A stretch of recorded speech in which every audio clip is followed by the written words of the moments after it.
and welcome back to the ABCs of ERP and Beyond, the podcast all about enterprise resource planning systems and how they shape the way businesses operate, grow, and succeed. And today we're doing another multi-part series where we consider the top 5 reasons for and against a particular topic. And this time it's the hotly debated customizations within an ERP. So sometimes people want to run away when they hear that, and others can take it far too far and customize everything. But there are pros and cons to both, and we know this.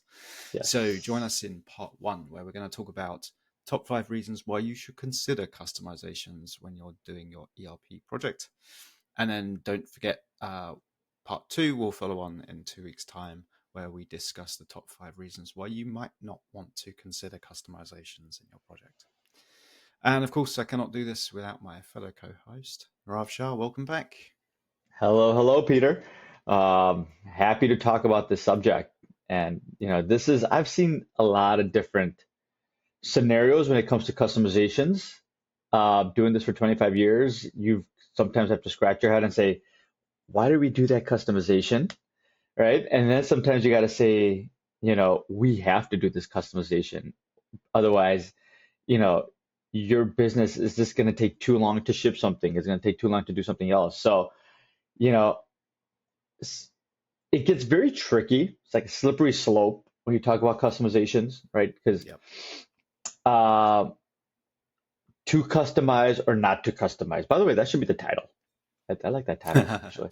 But it's, could one answer be better than another, right? I think in every circumstance you could find that when you ask a question, but its customization becomes so specific. I've been involved in ERP implementations where we've customized the system to no end, where all we had to do was change like the login screen, and you couldn't even tell anymore that it was a different system. Luckily, the login screen looked exactly the same, so you could tell what system it was. Yeah. Versus we tried to keep a system so vanilla that it hurt a business at the end of the day, where the users just were so frustrated. It took them longer to do things in the system, right? But that was what was the initiative from top down, that we're not touching any of the standard code, right? And that's great when you want to kind of be aligned with the publisher. And always make sure that you're there and the upgrades are going to be easier to manage, right? This topic specifically, if you just go back in history, even 7 years ago, right? 6 years ago, before all ERP was going to the cloud, right? ERP was on premise. And there, in order for you to actually even upgrade, even if you did no customizations, you had to get a CD, you had to download the CD server side. Then you had to go to each computer, install those new clients on there, connect it to the database, blah, blah, blah, blah, blah, right? You had to do all this stuff. So a lot of customers back in the day decided that, hey, we're not going to upgrade all the time. We'll pay maybe an enhancement, but we're not going to upgrade. We may upgrade every 3-4 years, right? Or 5 years. And that's it. Not like the frequency that we have it now. And the reason I bring that up is, those customers could do customizations. They own the code. They did the customizations. They lived with it. They managed it. They didn't have to worry about working with the publisher at the end of the day and making sure they were aligning with their standard code. So versus that thought process kind of shift now. But you want to align with the publisher as close as possible, but sometimes does that hurt your business, right? Because customizing a lot of these ERPs are very generic out of the box. They're not built specifically for your business, right? And I think that's one thing that's really important to understand. They're built with just basic processes in mind. And some are good, some are bad, right? They all work at the end of the day. But the question you have to ask yourself is, how well will these processes work for me, for our business, for our people, for our processes, for our industry, right? And we'll jump into all this stuff, and it's kind of like playing devil's advocate today. Why you should customize a system, right? But I think we have some pretty legit points. why you should consider spend that extra investment, customize a system, because it's going to help you in these different ways that we're just going to talk about. So, Hmm. if you're going through this out there, whoever's listening, going through a decision, should we customize a system? Should we not customize a system? Sure, everyone that's in an ERP implementation right now is going through this. Definitely refer to this podcast. Send this podcast to somebody else in your team that needs to hear it, because I'm hoping that we'll be able to educate you and give you all the ideas and, more importantly, um, the thought process around having a proper conversation internally to justify customizing system and not Hmm. customizing the system in specific Yeah. areas. Yeah, and I think before we get into these top five, maybe we should first of all just introduce people to what we mean when we say a customization for an ERP project. Yeah. Because without giving the game away, I think modern ERPs now are highly configurable, more than they ever used to be, Mhm. with kind of preferences, module preferences, the setup. We're not talking about configuring things like chart of accounts or GL. We're talking about actually what are your preferences within the AR module on the AP side and production replenishment. There's a lot more configurability. That's such a word. Yeah. Yeah.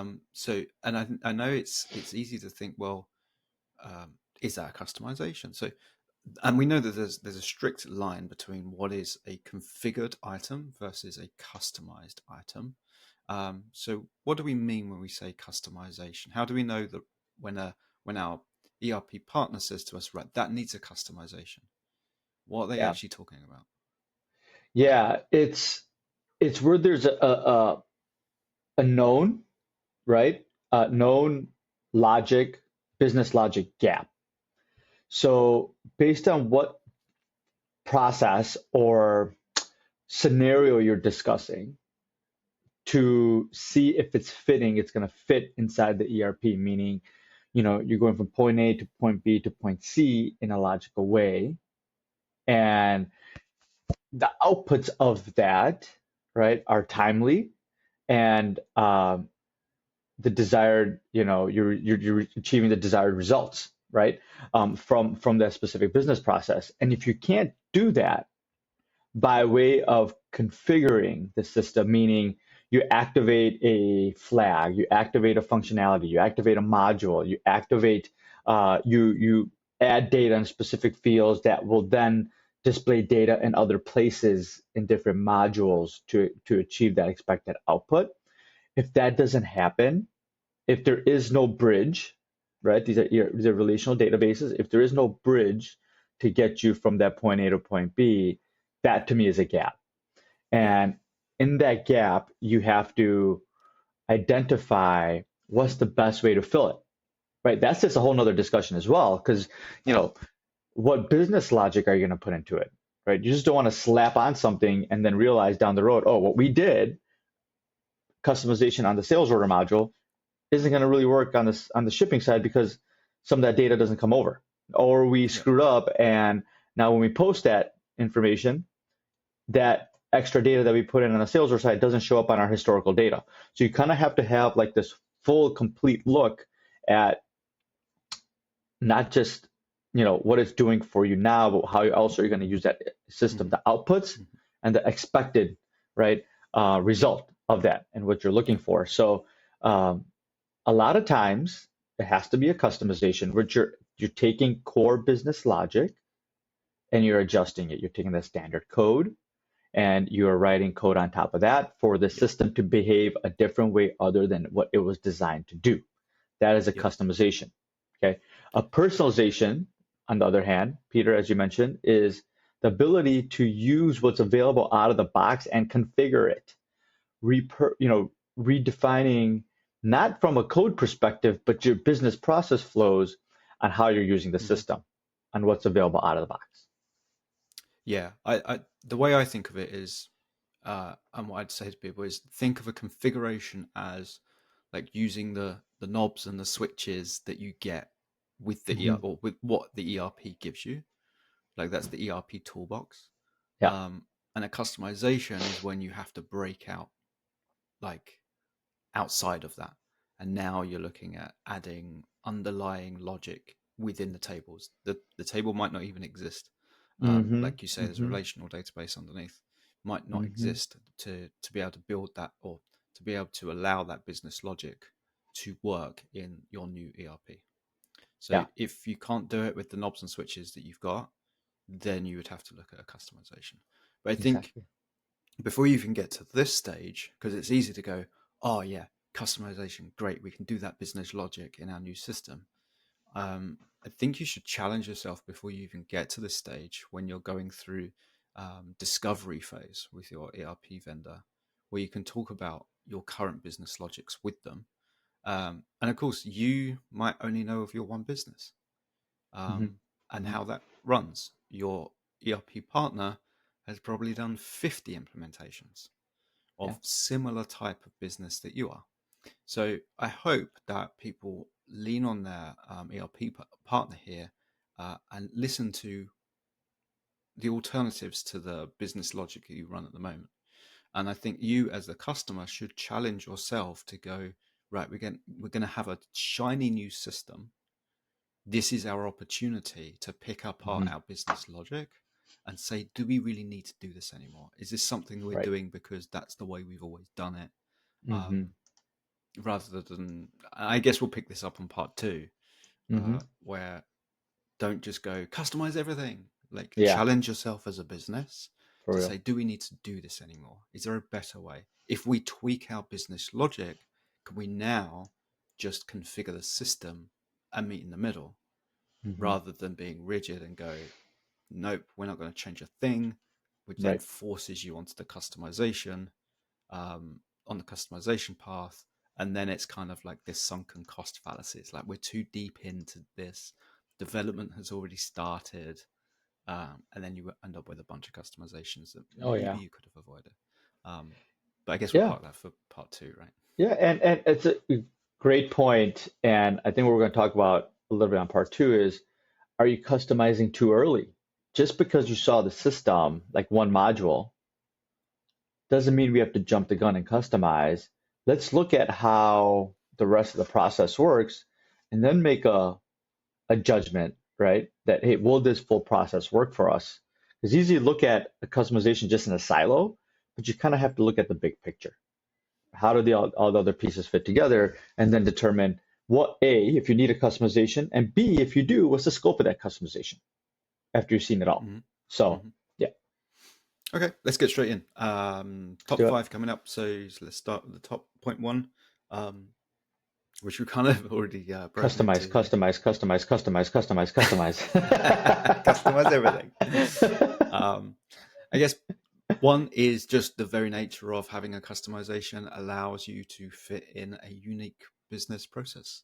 There might be Hmm. something that is fundamental to the way you operate. Um, Hmm. it's without it, you can't fulfill customer requirements. Like your whole flow of the business breaks down without this particular part, and it needs to be customized. So, point number one, just the natural fit, as you've said, a lot of these ERPs out of the box just come fairly standard, as much as they're Hmm. highly configurable. They're not tailored to your business exactly. Yeah. Every bit I know I've said before, like you're no different, you're not special, you're not the one-off unique business, but there is a point where you do say, well, your business isn't like every other business, Hmm. and Hmm. your ERP shouldn't be either. So Hmm. it allows you to fit in with the business. Yeah. Yeah, exactly. I mean, the same, if you take two customers in the same industry, those two customers will not have the same business process. It, that's just business at the end of the day, right? Yeah. The business has grown to a certain point because of some level of uniqueness that they offer, right, in the market, obviously, and who their customers are, and the way their ability to manage their business internally, right? There's some special things that they do that another business in that same industry doesn't do, right? So it is important to preserve that, preserve and understand what is that uniqueness that you have in your business process that makes you better than your competitor, right? Either that's faster, lower cost, That could be better products, that could be better manufacturing, whatever that is at the end of the day. You gotta keep that intact. And it could be that an ERP, you're putting in a new ERP system because you're coming off QuickBooks, you're getting away from that philosophy. Mm-hmm. And when you start getting away from that, that might make you slower to respond. Poor quality could cause bad documentation, whatever that is, right? You have to consider that there's going to be certain aspects of an ERP project that you're going to find that, hey, we are unique here and we don't want to be part of this standard fit. And we need to customize this because it keeps your business in the same position or better than what it is now, right? Is the important fact, because once you start losing that uniqueness, to be honest, you kind of start losing, that tribal knowledge maybe, which is important, and you might lose people. You don't want to lose people because you've created processes a certain way, and you need to maintain those processes. So unique fit's important. I think that's on the customer side as well. Maybe your uniqueness is directly tied to your differentiation from your competitors. Mm-hmm. So you don't want to be like everyone else. Right. Exactly. Maybe you're able to cut down 3-4 steps in a process that somebody else can't, right? Because that reduces your cost to a certain extent, and you're able to get things out the door faster, whatever that is, right? You have to look at that, because that customization overall in your workflow is going to help drive costs down. And this is one really important point. When you're thinking of customizing, you got to look at the cost benefit. Okay. The benefit of that customization in terms of ROI that you get, save labor, save time, right? Save X, Y, and Z, whatever that is, whatever you're measuring for that ROI should outweigh the cost of that customization. Okay. Yeah. So that's generally a very easy determination, right? Anytime you do a customization, I always tell customers, like, hey, let's try to at least have some sort of idea of how much we're saving here in terms of what we're doing at the end of the day, right? That is like a surefire bet. Like, okay, this customization is worth it, or this customization is not worth it. But if you could do an ROI justification on that customization, then you could really quickly tell, like, we're unique in this way. We're going to save X dollars. We have to customize. It's going to cost us $2,000, but we're going to save. If we use the system out of the box, we're going to lose 15 hours a week for this person's time versus us doing this $2,000 customization, which is going to yield, a $10,000 ROI for us per month because of the time that we're saving. So that type of, analysis is important when you're going through this, because you could then justify why you have to do that customization. Yep. Strands point 2 we got here. This is a big one, actually. I think that sometimes this can just make or break the go live success, which is increasing user adoption. There's other things that you can do to increase user adoption. We know from getting people excited, getting them engaged from the start. We've spoken about this before, but also people, as much as you can encourage them before go live, it's when it's all said and done and you've gone live and they're actually using it Monday to Friday, that's when user adoption can either be there as you always thought it was, always going to be, but then it can like vanish very quickly. So I think that's the precursor to that is, does this ERP essentially fit like a glove? When I come in on Monday morning and it's a brand new system, can I just hit the ground running?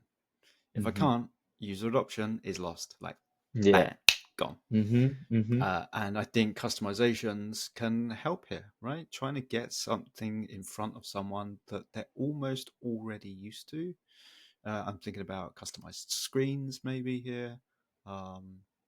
What's your thoughts on how customization can help the adoption process? Yeah. It's the way it helps the adoption process is to keep your users happy. It gets down to that. It keeps them happy, keeps them motivated to stay in the system, right? if you try to just force something on them that's not natural, they're going to hate it. They're going to hate it. They're going to fight back. They're not going to use it. They're not going to put the data in, right? So you want to give them that something that's natural to them. And it could be specific processes that they need because that's natural to them, right? Certain automation that you had in the past that's not available in the new system. Customize it, right? Make them happy at the end of the day. Because you need that user adoption to make the system successful. You get faster training out of that, Yeah. right? If they're already familiar with the process in their previous system, and it's not hurting anything in the new system, right? It's actually making it faster in the new system. Do that customization. Spend the extra money on it, right? Because at the end of the day, your users are going to be happier. Yeah. And I love this one. This last point I wrote down here for this. Sometimes you can't teach an old dog new tricks. And there's some users, and I understand that, right? They've been with the business for 30 years, 40 years, and executive made a decision that we're moving into a new ERP system or more modern ERP system, and they're not having it, but they're critical to the process. You know, it's tough for them to kind of adapt to it. Customize it, right? Right? Have that battle at the end of the day. Customize it. There's a reason why that person is in that position and your business is successful, right? Because they know that job really, really well. Mm-hmm. And if they're critical to that piece, that the whole department, I'd say, spend the extra money, customize the system that way, and keep them happy. Yeah, Um, I think this is an important point, especially for the people that have longevity in a company. Like you said, if they've been there for multiple decades, they've probably used the old ERP for a long time. They've grown accustomed to the pain points, and they are running on a lot of the processes, probably running on muscle memory, where it's hmm only actually when they start to think about it that they're like, oh yeah, that is actually a pain point that I have to click here, click here, click here, click here for this one Yep, thing. yep, But when you actually see them doing that every day, they fly through these screens, these pop-up hmm boxes. They know exactly where the OK button is. So sometimes it's like it's not really a pain point because they're so used to it, the muscle yeah, memory. absolutely. That when they used the same ERP for the last 15 years, once that honeymoon period has gone or waned from the new system, saying like, I don't know, 3 to 6 months, Yeah. where it's all shiny, exciting, and new, hmm then out of the woodwork starts to come. Oh well, in the old system, I used to be able to just do this, this, and this, and before Exactly. you know it, you're not in it even a year in, and people are already hating the new system. So if you can kind of get in front of that as much as you can, um, because the go live might be great, Yeah, and everyone's excited, and then it's like 6 months in, they're like, "Crap, probably got the system for the next 10 years."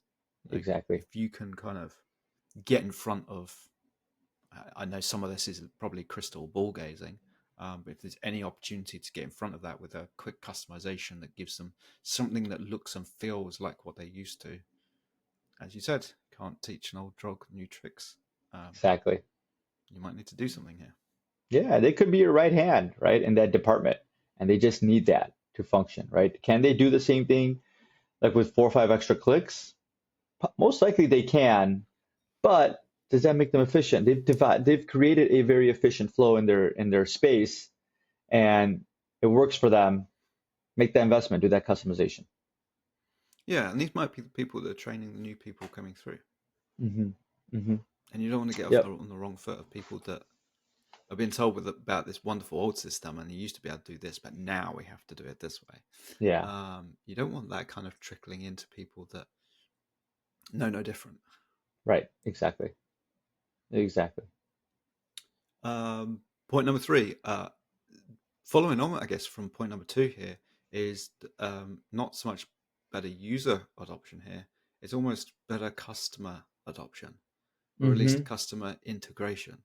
hmm So sometimes you're interfacing with maybe vendors as well here, or customers with their own platform.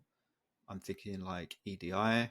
Um, hmm so you need to think about what this looks like in a new ERP if it's fundamental to you, your new ERP might not be able to interface directly with their EDI system, and Right. suddenly day one you can't take orders. Exactly.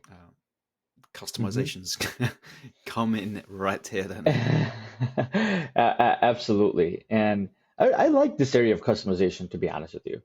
Anything that you could increase your customer experience, get information to your customers faster, get them to pay faster, get them invoices, out there faster. I really like it because it you're just making your customer's job easier, right? If it becomes a big burden for them to do business with you, right, they're gonna A, complain, or B, say, bye bye, I'm gonna go to another vendor that Mm, actually is gonna make my life easier, right? So, this one has a lot of upside if you customize and you're able to get your customers feeling good that you're investing in the success of the relationship, right? To make them better at the end of the day, and happier. So, that could be anything from like, connecting to e-commerce systems, right? Which is very, very popular nowadays, by the way. mm-hmm. And a lot of ERPs have connectors out there, so it's really not a customization anymore that like it used to be in the past. But you may want to customize that connector depending on what information you're capturing from your e-commerce, Yeah. to make it easier for your order entry team to capture specific order types or nuances of specific orders so that information then passes along the different departments correctly and gets to the right people so they could verify that the orders are done correctly and shipped to the customer. Mm, Last thing you want is your customers getting orders that are wrong or not fully yeah. fully fulfilled or complete. Um, that area is really good. Or, integrations in giving your customer insight into your manufacturing process. A lot of times I'm receiving packages when I buy things now, it says click this QR code and you could see, parts of the manufacturing process that happens, right? Stuff like that, which is just good marketing too, but it's like, kind of becoming like part of that supply chain, seeing that supply chain very, very clearly inside between from your customer and inside to you. So I really like that. And the more real time you are with your customers, the better they're going to be able to react, know whether you're going to be shipping late, whether you're shipping Mm-hmm. early to them, right? And not just the customer side, there's vendor side too here that also apply that your vendor would appreciate if you give them POs maybe in a certain way or with some information or whatever it is. So it makes their manufacturing process or distribution process more efficient. So they can Mm-hmm. ship to you timely when you need it. Maybe that helps you not carry enough inventory, not carry too much inventory that ties up your cash in inventory, and you could be more just in time, right? But it's things like that where if you think about how you could integrate with these external systems, that might make everyone's life easier, Yeah. because these are open ERP systems at the end of the day. So I would encourage that wherever you Yeah. could integrate and do these integrations. I think it's all good because it's going to help people get better visibility, better customer service, and stuff like that out of Yeah. it. I think this is an area where it's enabling vendors or customers to get to the information quicker. Because oftentimes when you're talking about inventory levels, for example, um, in an old system, that would not exist. I wouldn't have that visibility. Hmm. And which means if I want to know the information, I'd have to send an email or I'd have to call them up. Then I get put on a queue. Then I have to say, can I speak to this department? It's like, Yeah. holy crap, I just want to know if you've got it in stock. So if you can enable a way for your customer or vendor to get straight to what they need to know without having to go through a longer process to get there, then that's great, right? And I guess that means then when they do actually talk to you, they're talking to you about value added stuff, not just All like right. clogging your inbox or Yeah. being put on a queue for something that's pretty fundamental and they just need an answer. They don't need, Right. like, knowing what you've got in stock doesn't need great like customer service on the phone. They probably don't care if they just want to have a quick, like, it's a yes or no answer. Like, Right. that's all I need to Exactly. know. That's all I need to Um, know. but then when they are on the phone, then you can actually have the value added conversations with them. Um, Yeah. so I think it kind of frees up the customer service team to do customer service value add stuff, and allows that with the customer. and then separates the day-to-day. I just want to know some information through Mm-hmm. some kind of integration that Mm-hmm. can be enabled through customizations. Yeah. Yeah, exactly. Exactly. And, ask your partner who you're working with, have they done this customization in the past? Have them bring some of that experience to the table, right? Yep. Because if you could customize this area and make this such a specific workflow that's going to benefit you and get more business at the end of the day, I would say do it. I'm all for it. Mm-hmm. Yeah, yeah. I think all these points, like when you're speaking to your partner, you should be like, look, in summary, this is what I'm thinking. Have you done that before? Like, Yeah. don't go super granular and super specific, because they might put their developer's hat on and go, well, okay, you need to do this, this, and this, and Yeah. if you just say, look, have you got a way that I can give my customer visibility into inventory? Leave it like Hmm. that. Then they Yeah. might go, okay, yeah, we did something similar, and then they Hmm. can use like that Hmm. gets you 80% of the way there, Yeah. because they've already built it. Hmm. And then the 20% is the extra developer hours to tweak it so it fits to you. So just give them like a high level look. Exactly. We're thinking about this. This is what we'd like to give our customers. Does that resonate? Is that something you thought of? Is that something you've done in the past? Um, and then hopefully they'll open up and I go, yeah, okay, we did something similar, but it was like this. Yeah. Then you find maybe that the customization isn't as big. Maybe they'll go, oh yeah, we did something similar. Actually, we did this instead.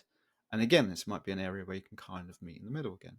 It's going to Hmm. help reduce developer costs, and it's going to, which spoiler for part two, it's going to potentially reduce the risk of it breaking, the Yep. customization breaking on an Hmm. upgrade. Exactly. Um, so Yep. yeah, flying through these. Point four. This is a big one as well. Compliance, whether that be industry compliance, financial compliance, government Hmm. compliance. Yep. We spoke before we started shooting. This is a big one. There's some big make or breaks. Sometimes it can make or break the decision on what ERP you can even choose in the first place. Totally. Totally. So I think if there's anything that could justify the request for a customization, it would probably be on this kind of compliance, maybe localization, regulations. That is like, it's a fundamental yes. Right. We can't justify it through an ROI. It's like we Hmm. have to do this, You have to do um, this. and this can really be an area where yes, I need a customization because of this particular point, Exactly. non-negotiable. Exactly. It goes without saying. So what things have we got within the compliance umbrella? Yeah. You know, what I've seen in my day is special reporting. You need to create special type of metrics, KPIs. You need to have you have to gather specific values or data to be auditable in the system for your compliance, right? Type of requirements for your auditors or things like that that come in and check your ERP system. Pricing, right? The way you price your customers, there's a uniqueness to that that the ERP out of the box can't handle. Um, and then you got, you mentioned industry specific. You have for some medical devices, HIPAA compliant is huge, right? That's your the implantation of any of these devices in the human body, where you can't keep usually if you need to have like HIPAA, compliance, obviously, but if you're not HIPAA compliant, you can't keep that patient's name or information in your ERP and who it was implanted in, right? But for that compliance, you need to be able to understand and quickly see who you implanted that particular device in. So in case there's a recall, you could go identify that person, let them know, like, hey, we put in a bad hip, buddy. So we need to go back in and throw in we have to throw in a better hip because of Sounds like you're speaking from experience. You're not there yet. You got not there another yet. 20 years Not until there. you have to Yeah, worry yeah. again. Well, I'm gonna have AI probably just like start walking for me anyway. So uh but yeah, that type of stuff. Food manufacturers, I think, is really common in the ERP space because FDA, right, Food and Drug Administration, is always hounding them on, hey, you have to have certain sanitation levels, right? Where are your reports in what you've tested, right? Hmm. How safe is this material? What went into it, right? Who are you sourcing from? Like all that stuff is important. So Yeah, and foreign You want to make objects. sure. I've seen it. And A lot of yeah, food. They use machines that scan food for foreign objects, and they hmm have to record that somewhere. And yeah, if their current exactly. system has that connection, again, this kind of goes to the integrations side of things as well here. hmm hmm Then you hmm still need to be able to interface with sensors and scanners that's Yeah, ensuring that they're compliant with no foreign objects going on into food. yeah, yeah, exactly. So, this is an area, this is probably one of the more common areas where customization is a no-brainer, right? It's a must. It's a must customization instead of should we Yeah. customization. So, And um, as you were talking there, I threw down another one. I was just thinking about our Trump tariffs, oh which yeah, is the IMEX program, right? If you're a US manufacturer and you outsource production into right. Mexico, Mexico, yeah. you can transfer goods through the IMEX programs without paying taxes or import duties. Texas, yeah, But yeah. it needs to be exported back out of Mexico within a set period of time, and you have to prove that. It's no use saying hmm yes, it definitely hmm did. You have to actually be hmm able to prove the documentations. Yeah, yeah, yeah, So whether that's kind of custom documentation only, it could even go down to BOM level traceability rather yeah, than just a piece of paper that said you did. You might actually need to be able to prove on a BOM transaction level, yes, it was exported to my Mexican plant on this hmm date, and hmm then exported back out of Mexico on this date. yeah, um, you have to be compliant to this stuff, right? hmm Otherwise, you're going to get hit with a nasty bill from US Customs and Border Protection when you fail to be able to prove that you were compliant with the IMEX. absolutely, absolutely. And a lot of SMB ERP products don't have this functionality capability built in right into it. So there's an area where you want to customize, right? Because there's a huge tax advantage to do this. Yeah, So why there's your wouldn't you? ROI. There's your Yeah, ROI, right? To do it. So don't be afraid to customize in this area. It's going to be for your better and may cause more harm, right, down the road. So whoever's your project manager, they should know this out of the gate. That the non-negotiable here is for compliance purposes, we need to customize the system wherever we need to. yep.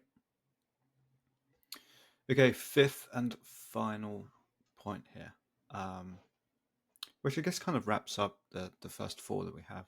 And it's the whole idea of just supporting the business for one, but also then enabling growth without having Yeah, to kind of uh, without changing systems all the time. So you yeah, want to be yeah, set and you want to go, right, we've sorted it out. We've removed all the pain points. We know our potential ROI because it's only potential, isn't it? On day one, you yeah, still need to be able to deliver on that, and then exactly. hopefully above and beyond your ROI through hmm enabling growth. Right? Any, Yeah, especially when you work in IT, it's one of the first things you need to consider um, yeah, when you're trying to justify an IT project to upper management and go, okay, but does it directly help us enable growth? Because yeah, there's the whole kind of, and we've banged on about this before, there's the whole cybersecurity side of things um, that a modern cloud ERP gives you rather than on-prem server. Remember when yeah, we did the on-prem versus cloud arguments? But essentially, the CFO cares about enabling growth. The CIO probably cares about the security side, but yeah, yeah, um, yeah. it can be a huge growth enabler if you hmm have a solid customization that allows for that and aligns to your business. Absolutely. You're not going to make another software change, an ERP change, another 20, 30 years, right? That should be the goal. So you have to keep that in mind and say we're going to have to make, when we make changes to our business over the years, let's make changes to our ERP because here's what's going to do, Peter, is you're going to have all this specific new functionality that you've injected into your ERP system. So 20 years from now, when you have to go and look out for a new ERP system, right? Now you have all that knowledge in that existing ERP system that you could then say, we did this in our new our current ERP system because it helps us in X, Y, and Z reasons. Can the new ERP system do that, right? You want to build your ERP system for growth, right? Because if you stay, I feel like if you stay on the standard footprint, how much are you really growing at the end of the day, potentially, right? Because for sure, the publisher is not coming out with specific industry functionality that your industry is in. That's pretty much certain, right? So how much industry specific functionality are you adding as far as way of customizations into your system? So when you look for your next system 20, 30 years down the road, you don't have to interview everybody, right? Because you may have people that come in and out of the business. So now everything's in your ERP system, and you could say, these are the requirements I need for my new ERP system. Let's go on the market and find that ERP system that brings us closer to that. Yep. Right? I think that's huge because you're building a knowledge base internally in your ERP system versus somebody that has to keep tribal knowledge of workarounds to meet your business processes for your industry. And then also that person picks up and leaves. What happens? Yep. Stuck. Yep. You're in a bad position. What do they say? You're stuck between a hard rock and something else. I don't know that other place of whatever that analogy is, but you're stuck in a bad place. Yeah. And you have to figure out now, get somebody else trained, reach back out to your partner. How do we do this functionality? Right? You got to hope they still have that consultant available who implemented you initially, so on and so forth, right? That could delay your reports, delay your inventory, whatever it is. So why not just put that functionality that's really unique to your process, customize it into your ERP, so whoever comes in and out doesn't matter. You have the documentation just to give to the new person. This is how you do this. This is just one step in the process. Go and do it, right? Yep. I think for this as well, enabling growth is your customer locations. Maybe you want to grow internationally.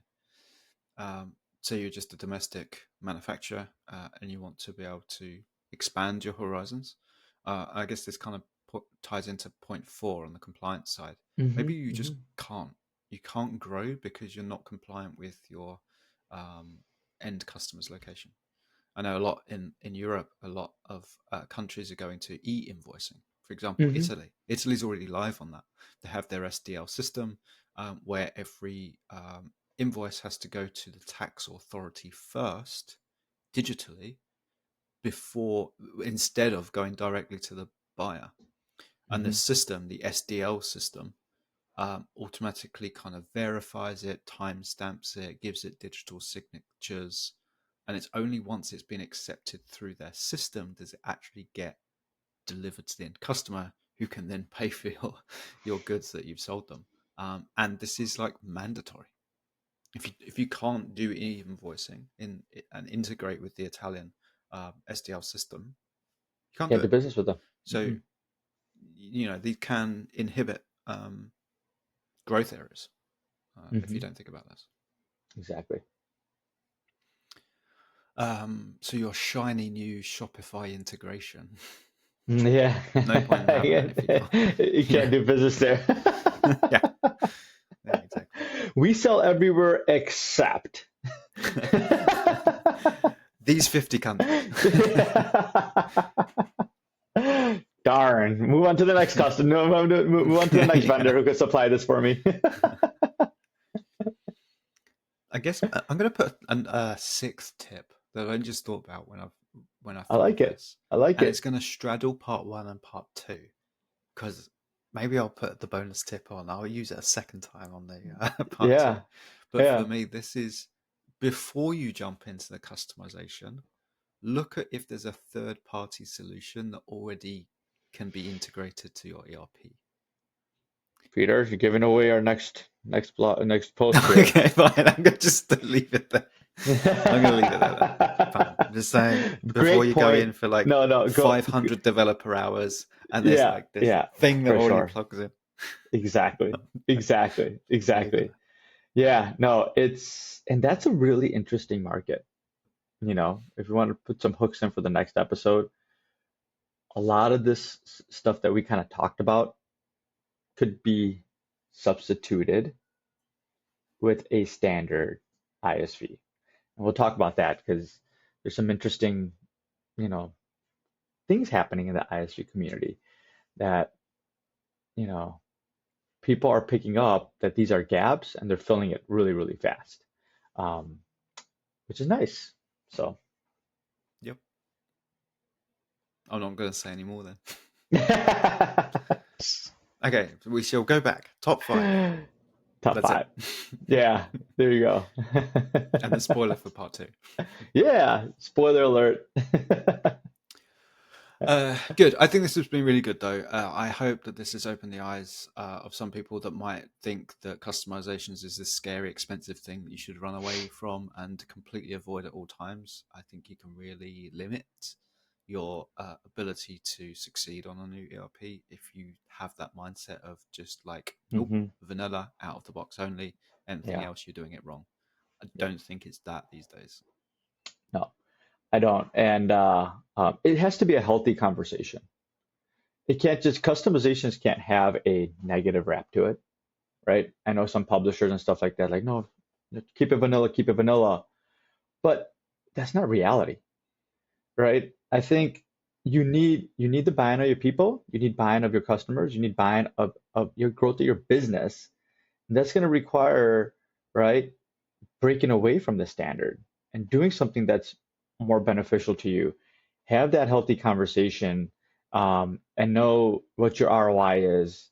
So you have to think of it as building your business with the new ERP system, right? It's just not like a tool that you have and it's there and it's just designed to, capture data. It captures data plus more, but you have to have the system do that plus more.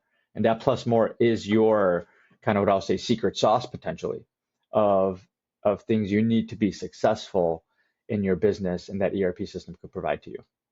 Yep. Yep. I completely agree. Good. Thank you for that, Nirav. I think these top 5 are really cool. And I'm looking forward to part 2. Yeah, I always look forward to when we do these multi-parts and we're like, here's the one yeah, side, yeah, of the battleground. Now let's look at the other side. yeah, So I'm going to yeah. enjoy ripping up customizations and saying why you shouldn't in a couple of weeks. Yeah, Let's see. I'm just saying, this is vanilla great. is stable. Yeah, I agree.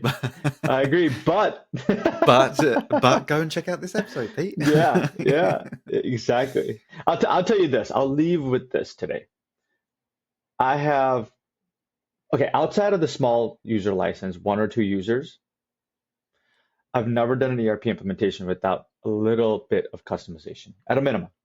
At a minimum. Okay. So anyone that's embarking on a new ERP journey, I think this is a great episode to watch. First, and then look at the next one, right?